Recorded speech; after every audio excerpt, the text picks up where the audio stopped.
My daughter Maddie's graduating this year, and what we're hearing from her on a regular basis is, "It's my grad year! It's my grad year!" She was determined to buy herself a grad ring, so she saved her money, made the purchase, and then X'd off on the calendar the 6-week mark when the ring was supposed to be delivered. Between week 6 and 7, we heard things like, "Where's my ring? When is it coming? Why isn't it here? Did they lose it? Did you check the mail?" Finally, at week 7, it arrived. I don't know what we would have done if it had taken longer than 7 weeks. She bought her grad dress. We tried on about 18 of them. Every dress was the perfect dress. She's now trying to decide who to go to the banquet with. Will she go with the boy or a boy? She's consumed with all things graduation. Of course, along with graduation, we're experiencing moments of teenage rebellion. I see some of you have teenagers. Instead of typical teenage rebellion, such as staying out late, drinking, talking back, my daughter does things like take her shoes and socks off, go stand in the snow for 10 minutes just to see what it feels like, knowing full well that it will cause us great stress. But this is her level of rebellion. I say her level because she is a person with special needs. Being a person with special needs can be exhausting. Being the parent of a child with special needs can be exhausting in its own way. I wear the hats of advocate, ambassador, educator, and caregiver. Because Maddie's been excluded through things in her life, I now see the world through the lens of inclusion. For those of you that may have experienced the natural progression of child rearing, your children go to school, get a job, maybe get married, possibly have a family, there have been choices and options along the way. For my daughter, those choices and options haven't always been a given because she's been limited by her labels instead of included by her abilities. When teenagers go to get their driver's license, there's a gradual system of learning. First, they take a written test, and they get their L, and they proudly display that on the back of the car. And that signifies to the rest of us that they're learning, and they need lots of practice, and they're under adult supervision for a year. Then after a year, they take another test, and they get their N. At this point, they can take a passenger and a little less supervision. It's not for another 2 years until they become a full-fledged, unrestricted driver. This gradual system of support is in every driver's best interest. We want safe drivers on our roads. This system is inclusive, it's supportive, it encourages practice to become proficient. This is the type of system that my daughter needs to learn new things. In order to truly understand what inclusion meant, I had to first understand what its opposite, exclusion, meant. I wondered, why are people excluded? What I came up with is that it's people who are outside of the norm who are excluded. So then I had to figure out, what does normal mean? As far as I can tell, normal is anything that is typical, usual, most common. Normal makes us feel comfortable. In our communities, we expect certain things to be normal. And when they're not, we either shy away from them because of discomfort, or we learn about them in order to feel comfortable again. We always have these two choices, to leave or to learn, to exclude or to include. To the extent that my daughter will be included in society, she will be a contributing member of that society. Just because she can't do things independently doesn't mean she won't be a valuable member of society. I would argue that contribution can mean more than just money. What about the service a person can provide?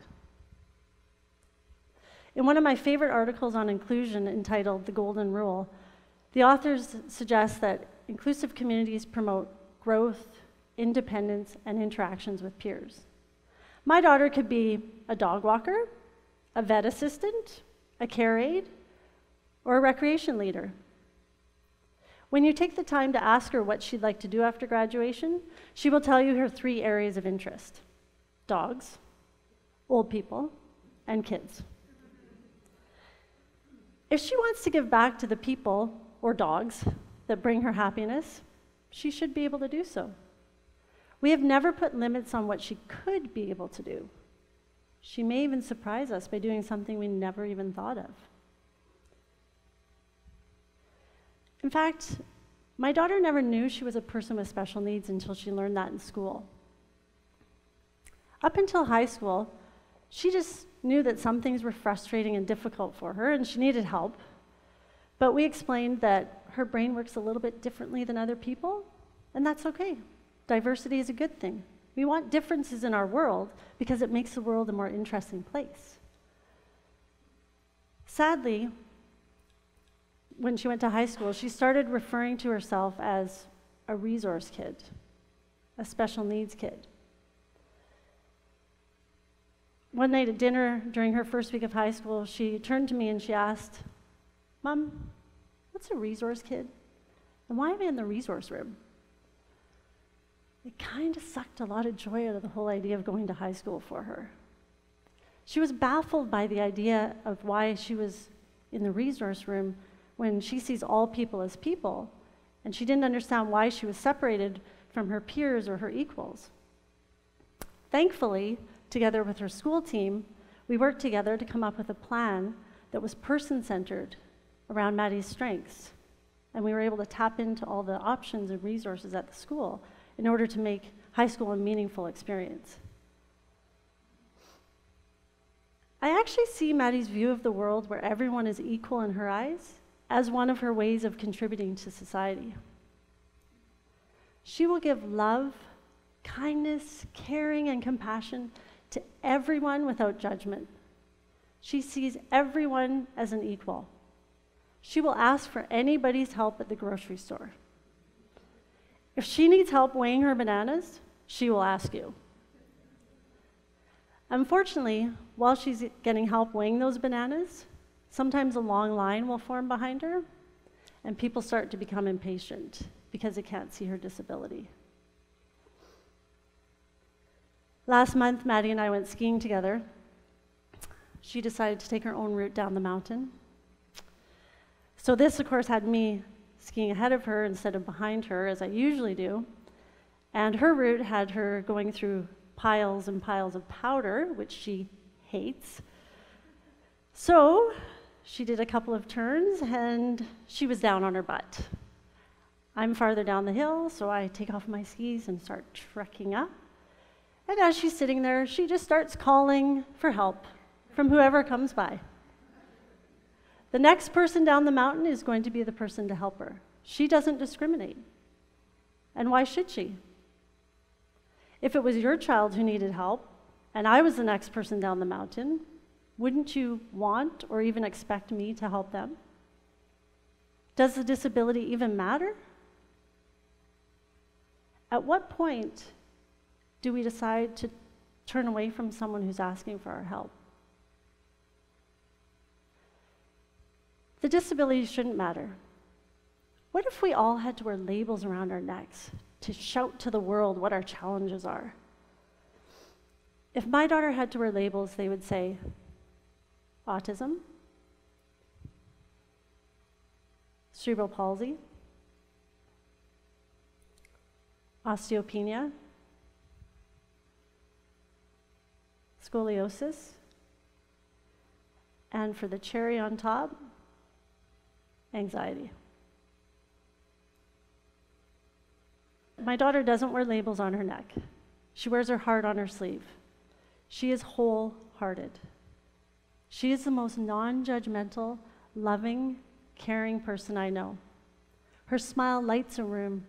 And if you've ever walked along the Vetter Trail, you've probably heard her say, hello.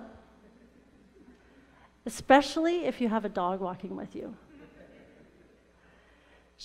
And because she's non-judgmental, every dog is a cute dog. She's the Better Trail dog ambassador. I actually think when she says, "Oh, that's a cute dog," what she actually means is, "That's a dog I could love." I'll never forget the day we were at Sunny Hill waiting for one of Maddie's diagnoses. My palms were sweating, my stomach was doing flips.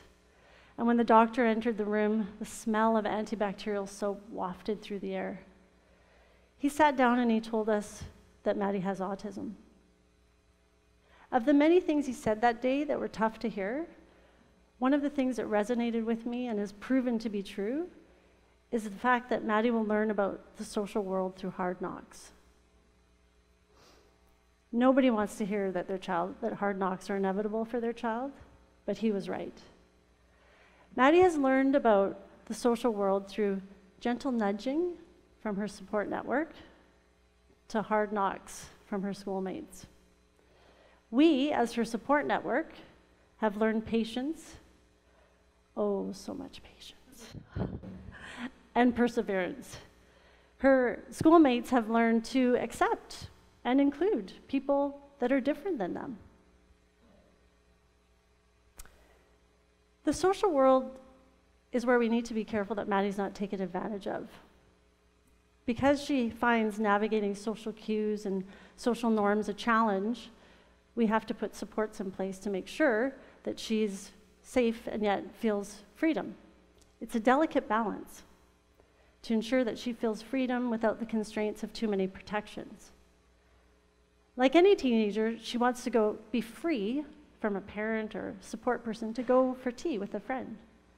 So what we do is she and her friend leave our house and they walk to the coffee shop, their route, and then we walk to the coffee shop, our route. We meet there, we check in, we talk to the staff and we say, "Hey, Maddie's here, she's with her friend, she's gonna have some tea." And then we go off and we do something really exciting, like grocery shopping. And then we come back, we check in, Maddie goes her route home, we go our route home. This is the fine balance of a village raising a child. It takes some extra work. We work with our community to put those supports in place so that Maddie feels independence. It takes some extra effort, but the smile on her face from having those social interactions makes it worth it. She belongs. She is included. Maddie is ultimately trusting and naive, which makes her vulnerable. Yet it is her vulnerability that makes her beautiful. As Brené Brown said in her TED Talk on vulnerability, vulnerability is the willingness to do something when there are no guarantees. Maddie does this on a daily basis. She is the first to say, "Hello," on the Vetter Trail. She's the first to say, "I love you," at random points during the day. And she's the first to say, "I don't understand."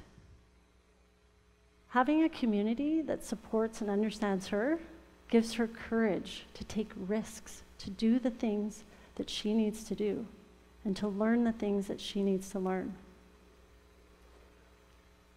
Often when I'm out with Maddie, I notice that people with obvious disabilities are often looked past as if they were invisible. And I wonder, why is that? In truth, we are all just one accident, one chromosome, or one unfortunate event away from being a person with special needs ourselves.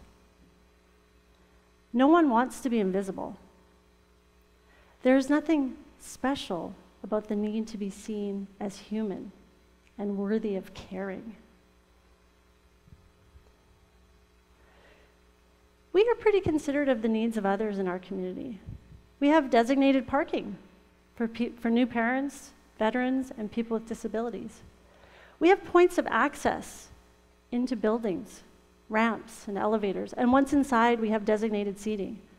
But these are for the disabilities that are easy to see. For people with an invisible disability, there aren't points of access into social situations. As I know all too well, there is no designated access for someone like Maddie to enter into a conversation with a group of teenagers.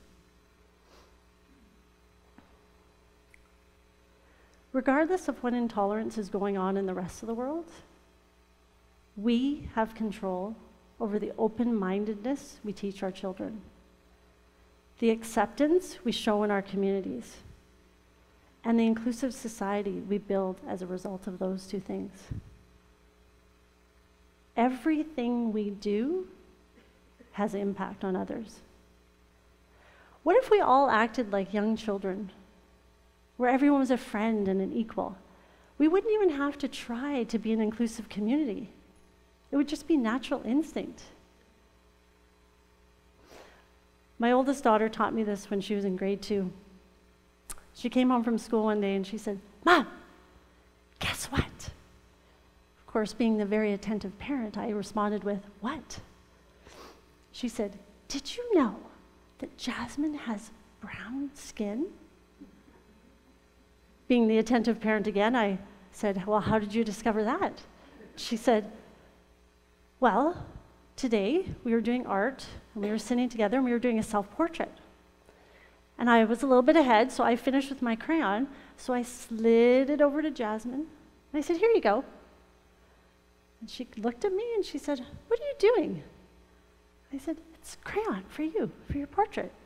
She said, 'That's not the color I need. I need a brown crayon. I have brown skin.' I never knew she had brown skin. All I ever saw was a person. Wouldn't it be great if all we ever saw was the person?